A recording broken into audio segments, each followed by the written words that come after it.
Hey friends, Yafa here.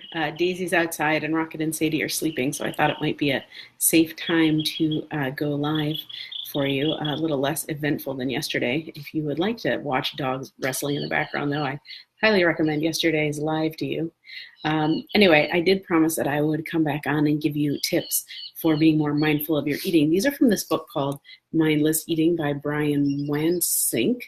I need to redo my nails, don't look closely at those. And it's a great book. If you like psychology, if you like reading about like the hidden reasons people do the things they do, I highly recommend it. It's a really good book. Anyway, so I wrote down 7 tips. And if you would like to have me email or message these to you, go ahead and drop me a comment below. I will be more than happy to share these with you. I'm going to make this public after I finish. I didn't do that before I did. So that if you have somebody you want to share this with, you can feel free to go ahead and do that too. Okay, so what Dr. Wansink says is that a lot of the reasons we eat as much as we do, or we eat when we do, are based on different psychological triggers that are in our lives that we may or may not realize are happening.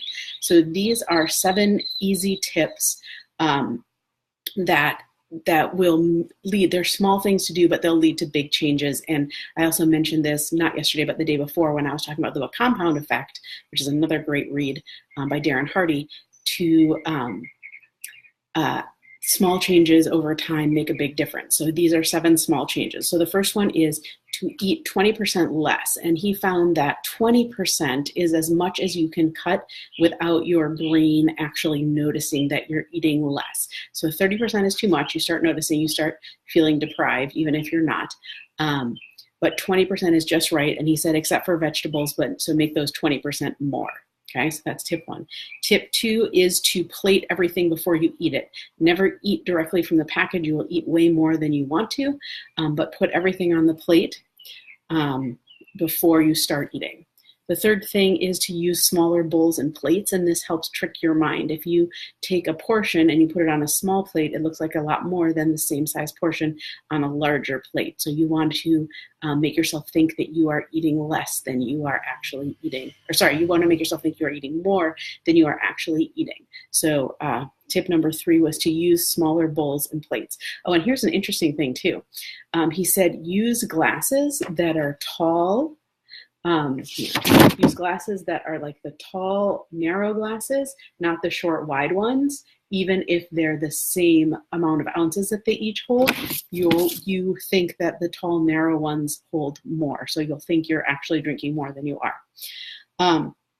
The 4th tip is when you buy big bulk containers from Costco or wherever, pre-package everything into smaller containers. It could be, Ziploc bags, it could be reusable containers or whatever, but go through, pre-package it into serving sizes so you're not tempted to eat more, because one of the psychological studies he did shows that if you have a bigger container, you're going to eat more out of it. So that was tip 4. Tip 5 is to not put your serving dishes on the table while you're eating, but leave them in the kitchen or somewhere farther away, so that if you want to take seconds, you have to actually get up and walk over there. And that's often enough of a deterrent not to take more. So leave your serving dishes far away. Don't have to be super far, but the 6th tip is to only eat snacks at the table. So make yourself sit down like you're eating a meal for your snacks. Don't be munching in front of the computer. Guilty. Don't be munching in the living room. Make yourself eat a snack at the table. And the 7th tip is to hide your tempting foods. Put them in the back of the fridge, hide them in the back of the cabinet so that they're more difficult to get to. Once again, even that small of a deterrent can make a difference in whether you eat something or not. So those are my 7 tips. If you want those typed out, I would be more than happy to email or message them to you. Just let me know. Again, those are from this book, Mindless Eating by Brian Wansink, which I highly, highly recommend. It was really fascinating. I have to go return it to the library tomorrow. And I hope everyone's having a great week. And look, I got through the live with no dogs barking. Awesome. Talk to you later. Bye.